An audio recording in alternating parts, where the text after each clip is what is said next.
But I'm going to begin with something that I was taught in rabbinical school that you should like never, ever, ever, ever do. But I'm gonna do it. So I have to say, and again, I don't know how many of you, when we're reading the Torah, follow the Hebrew, even if you don't understand it. How many of you follow the Hebrew and understand it to a greater or lesser extent, or follow the English translation? But in the last Aliyah, I don't like Moshe very much because, I mean, he basically reminds me, and maybe I'm saying this because this tie is from South Beach in Miami Beach, okay? And my mom got it for me a long time ago, but anyway, it reminds me of, like, frankly, an old Jewish grandparent. Although I'm sure that old Jewish grandparents of other religions and ethnicities may have the same phenomenon. But what is Moses saying here? He's saying, I know after I die, you're gonna sin a lot, because I'm here now and you already sin. So how much worse is it going to be after I'm dead, right? And I'm, sometimes you could be right, and still, like, it's just not the way to do it, right? I mean, I learned that a lot earlier in my career, right? That you can say things that are right, but it matters not only what you say, but how you say it, right? But the one thing that I think does come off differently, and here this is what I want to discuss this morning, is where Moses says that after he dies and the people sin, God says, I will hide my face from them. Right? You will turn to other gods, and they will turn to other gods, and I will hide my face from them. Okay? And this concept of God hiding his face is known in Jewish theology as Hester Panim. Hester Panim literally means the hiding of the face, or Martin Buber, who was, one of the most significant contemporary philosophers of Judaism. And he was born in Germany. He moved to what became Israel in the 20s, and he died in 65, I think. So he did not personally experience the Holocaust, but he lived through it in Israel. But he was a German Jew, lost countless friends, relatives, whatever. And he called this the eclipse of God, right? The eclipse of God. And why an eclipse? Because during an eclipse, the sun or the moon is still present, but hidden, right? So it's not, an eclipse is not the same thing as an absence, right? And why does God in the Torah portion say he's going to hide his face, right? And what is the purpose of this Hester Panim, right? It's to cause the people to return to God, right? So God, in this understanding of Hester Panim, God does not cause bad things to happen, but God withdraws his protection, and this allows things to happen. Okay, so late Pat Robertson said that 9/11 was caused by God withdrawing his protection from the United States, right? And John Hagee and Rabbi VaYelech both said that Hurricane Katrina was caused by God withdrawing his protection from the United States. Now, they had different reasons, right? For Hagee, it was because New Orleans was too accepting of LGBT culture for his taste. So, and presumably, of course, and all of us, right? Whatever, and this is true universally, right? Whatever we like, God likes, right? Whatever we don't like, God doesn't, right? So, so Hagee, it was because of LGBT culture in New Orleans. For Rabbi VaYelech, it was because the U.S. government supported, this was 2005, Israel's withdrawal from Gaza. Okay, so like didn't punish Israel for the withdrawal, but did punish the United States for supporting the withdrawal or something. Okay, but to me, like the most, because I was in Israel when this happened in 1985, actually, I landed in Israel the evening of the day that this happened. There was a train hit a school bus at a railroad crossing in Israel and killed 18 kids, the bus driver, and 2 chaperones. And the kids were from a town near Tel Aviv called Petach Tikva. And the town council in Petach Tikva had recently voted to allow the local movie theater to be open on Shabbos. So many rabbis in Israel say, you see, that's why this happened. They decided to allow the movie theaters to open on Shabbos. So that's why all these kids were killed, right?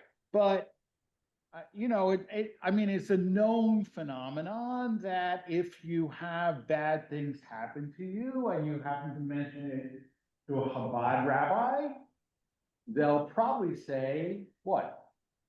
Check your mezuzahs, right? Check your mezuzahs. Why? Because if the mezuzah is not kosher, if it's pasul, then it doesn't do its job. And its job is to protect the house, right? And if you buy it, it makes sense in the same way that, if we don't turn the alarm on and somebody breaks into the shul, the alarm's not going to go off, right? So, but that's right. It's not that God causes these things, but God allows them to happen for whatever reason. Okay, and we got a lot here. I'm not going to read it all, but Professor Arnie Eisen, in one of his Divrei Torah on this parsha, talks about it a lot, about this concept of Hester Panim, of God hiding his countenance. And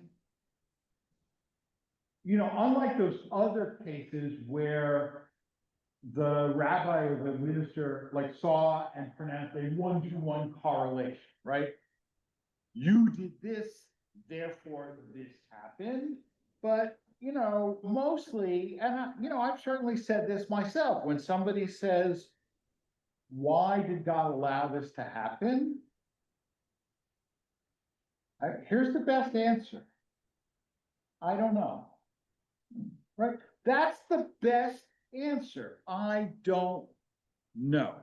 Right? Because,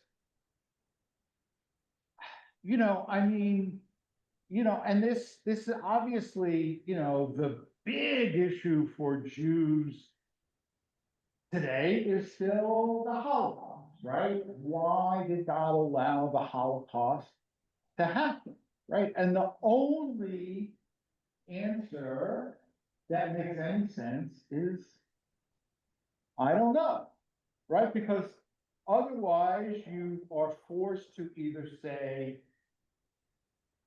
no, God didn't allow it to happen because God doesn't exist, right? And I told you about my aunt in Israel who said exactly that, right? She said to me,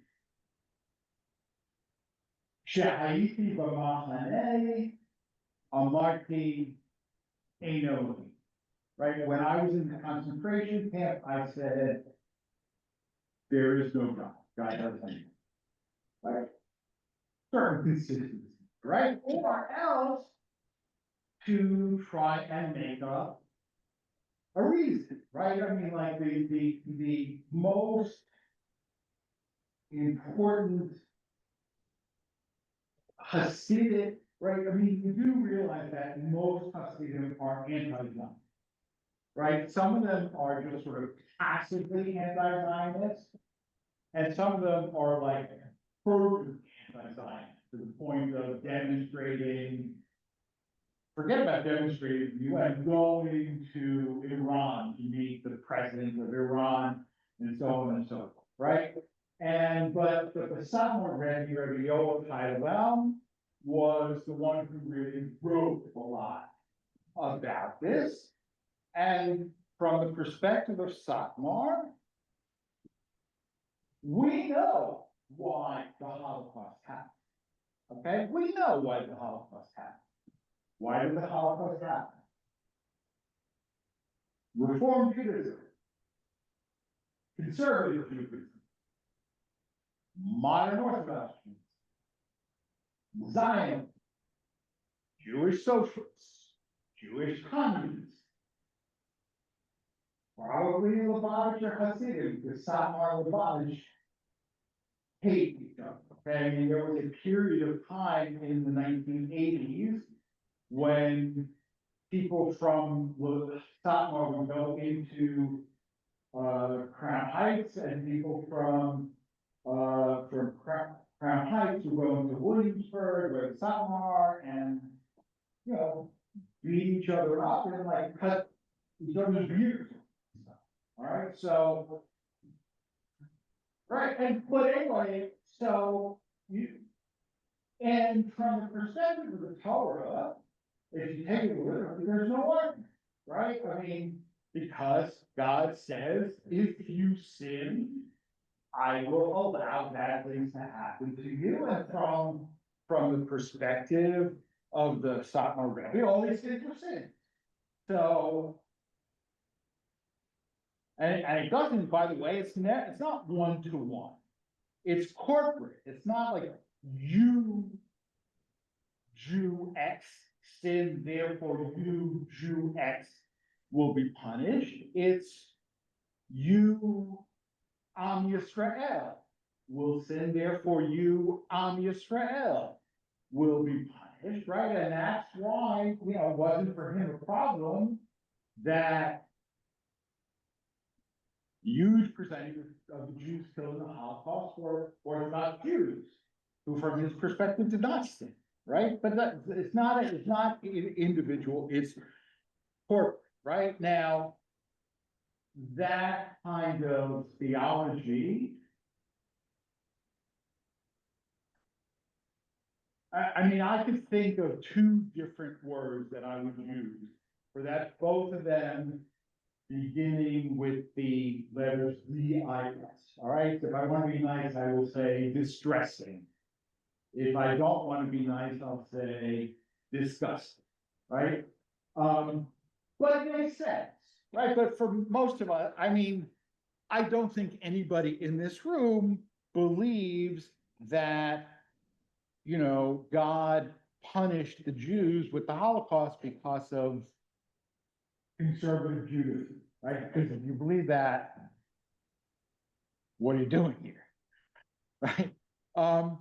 You know, but to simply say, I don't know, right? And I refuse to give up my belief in God, but I don't know why these things happen, right? There's a humility there, and I think sometimes you really have to say this, all right? And obviously the sort of big person known for this approach in our generation was who? Harold Kushner, right? And like I pointed out an error in the introduction to the Haftorah. And I heard Rabbi Kushner say that his most famous book was probably also the most misattributed book in the history of publishing, right? Because it was called When Bad Things Happen to Good People, right? But many people think it's why bad things happen to good people, right?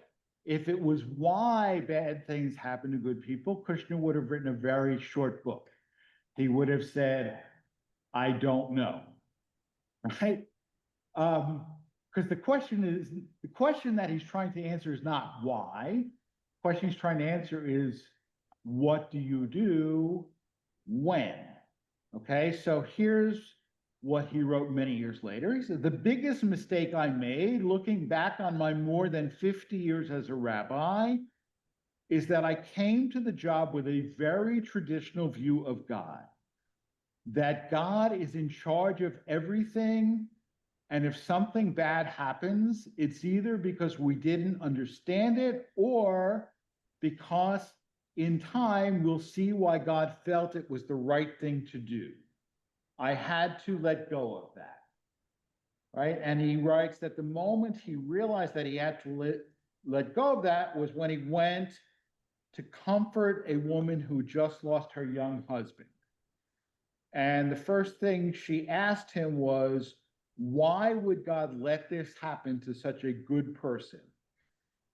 And Kushner writes that he launched into a complicated theological answer, and then he realized his mistake. She didn't need theology. She needed a hug, he said.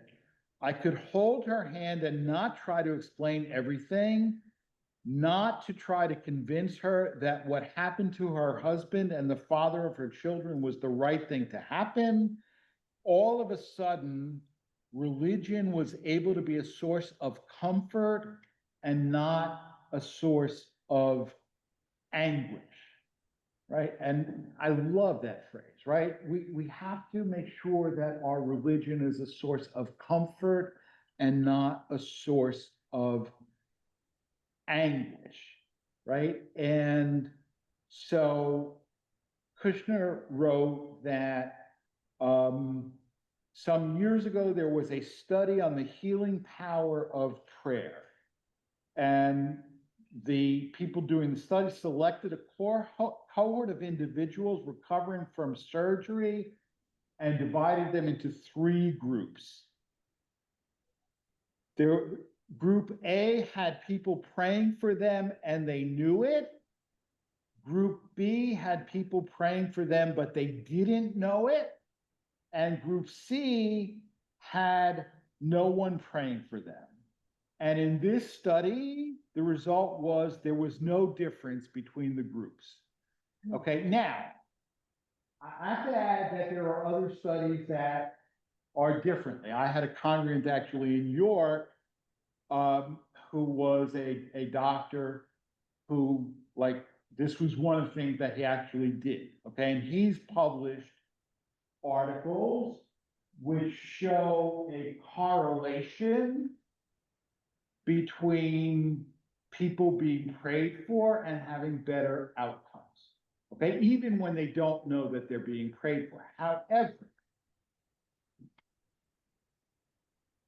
correlation does not prove causation, right? If you let go with nothing, right? Correlation does not prove causation, right? I mean, throw out something not dealing with affairs of the day. Okay. I am quite certain that if you study people in the United States who get into automobile accidents, you will discover that well more than 50% of them had cereal for breakfast the morning of their accident. Okay, it does not mean that breakfast cereal causes accidents, right? And it does not mean that cereal should have an FDA warning, right?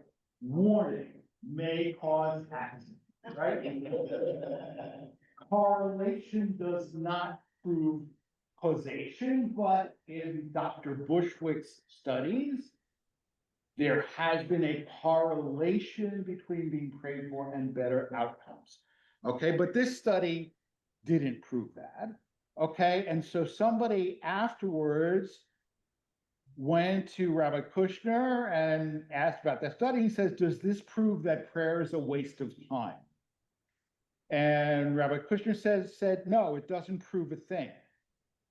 Because it's not God's job to make sick people feel better. That's the doctor's job. It's God's job to make sick people brave. And that's something that God is very good at. Right? It's not God's job to make us better. It's God's job to make us brave. But at the same time, the Parsha does say eventually that hiding of the countenance will end and there will be better days. It may take a long time and it may not be in our lifetime at all, but this is the hope with which we approach Yom Kippur and the New Year. Shabbat Shalom. Yeah.